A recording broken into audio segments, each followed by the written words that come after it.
نوین الحق ته دوه مهم خبرونه په لارې دي. د فری هډ یوټیوب چینل خوږو لیدونکو سلامونه. ستړي مه شئ، تمه ده چې روغ او جوړ به واوسئ. خوږو لیدونکو که تر اوسه مو زموږ یوټیوب چینل نه وي سبسکرایب کړی، هیله ده زموږ یوټیوب چینل سبسکرایب کړئ. د ځنګلي نښانو شرنګه به یې اول انتخاب کړئ تر څو زموږ هره نوې ویډیو تر نورو وړاندې تاسې ته ضرور رسیږي.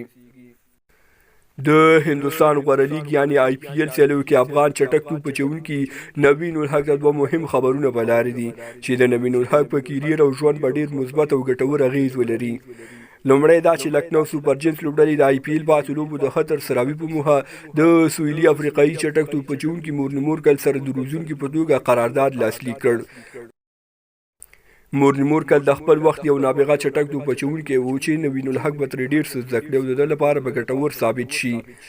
بله خبر دا ده چې له مارکوټ سره د لکنو لوبډلې روان سفر پای ته ورسېده، نو په دې سره به د یو ښه توپ اچوونکي د نشتون له امله چټک توپ اچوونکی نوین الحق ته ډېره ښه موقع برابره شي تر څو ځان ښه ثابت کړي او په راتلونکو آی پي ایل فصلونو کې خپل ځای باوري او ممکن کړي.